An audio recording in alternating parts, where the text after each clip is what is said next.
Hey everyone, it's Dr. Ramani here. Welcome back to this YouTube channel on narcissism and narcissistic relationships. So here's a question. We talked about how do you get under the skin of a grandiose narcissist. How do you think we get under the skin of a vulnerable narcissist?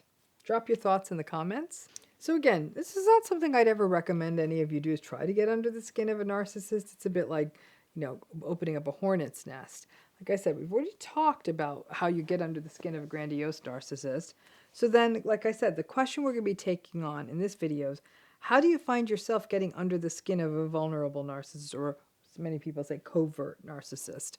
Vulnerable is the right term, but I understand covert narcissist is often the term people use. But drop your thoughts, like I said, in the comments. Now, again, it's not about doing this deliberately, but you might wonder, how is it? Why am I so under this person's skin? Like, why are they so bothered by me?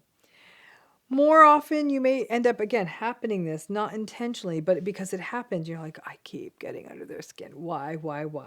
So let's break down the what happens. How does this happen?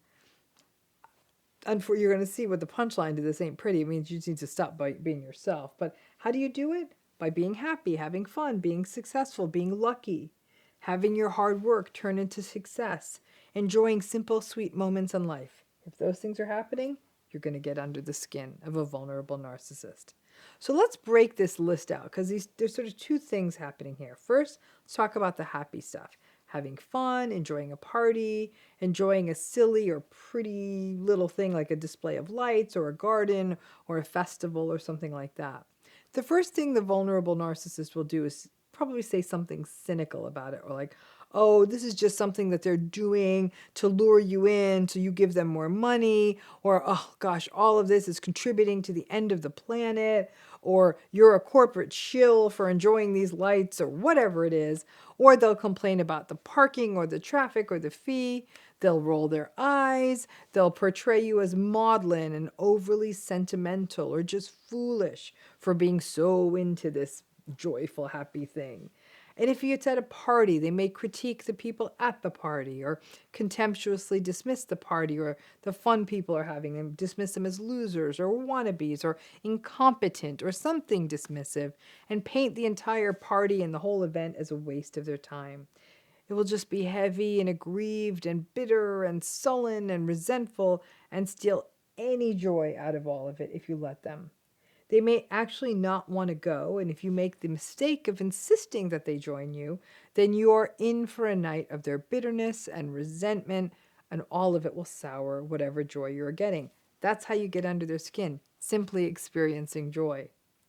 Now, the other set of things that get under the skin of a vulnerable narcissist is your success. Any reason for your success, but your success. It doesn't matter if you did actually get lucky or that if you worked hard, they will devalue it either way. The core of vulnerable narcissism, which is a chronic sense of victimhood. They believe that nothing goes their way. Everyone is against them. The deck is stacked against them. They suffer more than anyone. They resent, they're sullen, and they feel life is only unfair to them. That means that the success of anyone else is the ultimate goad, and it usually is viewed through a cynical lens, like, ugh, the only reason you're successful is you're lucky, or you slept your way to the top, or you didn't really work hard, whatever it is. Then they will often believe that there's no point to working hard because nobody will ever recognize how good they are. And if things don't go the way they want, which they usually don't, they will not see it as they're not doing the work or they're not meeting the requirements, but rather that the world is out to get them. So your success will absolutely turn the volume up on the relational toxicity, and you'll really get under their skin. Now, other small things that will get under the skin of a vulnerable narcissist are if you spend money on a wedding gift or even go to a wedding. They're going to say something like, why bother? They're just going to get divorced anyhow. Or you go to or get a gift for a baby or baby shower or visit someone who's having a baby. And they may come out with something like, oh great, one more person to destroy the planet. If you volunteer or give your time or money to those in need, you'll be hit back with, what a waste of time.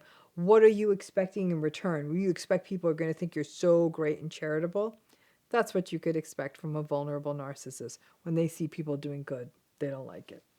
Of all the forms of narcissism, vulnerable narcissism, if you're in a relationship with it, is the most joy sapping and the most sort of resentful. So you participating in joy of any kind or having success is always going to get under their skin.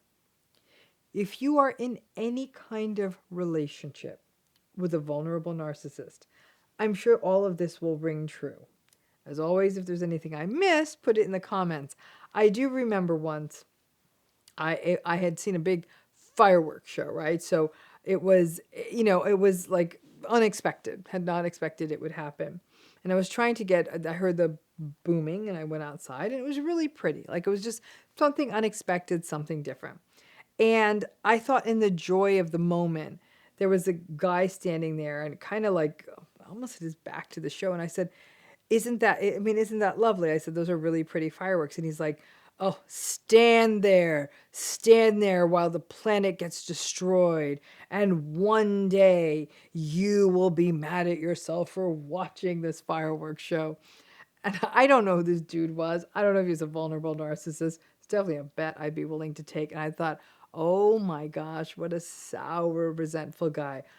I am sure that the fireworks show probably wasn't great for the environment, but I think against sort of the realm of massive industrial pollution, I'm really guessing the fireworks show wasn't that big a deal. Apparently it doesn't even happen that often. It was a big anniversary in that city and that's what was happening. But it always stuck with me. And as I was thinking about this video, I thought there was something so pretty happening. And I was so clearly the joy was on my face. And the only way this guy could get through the world was just to completely piss on that joy. And I could be pretty confident that this is how this guy goes through life.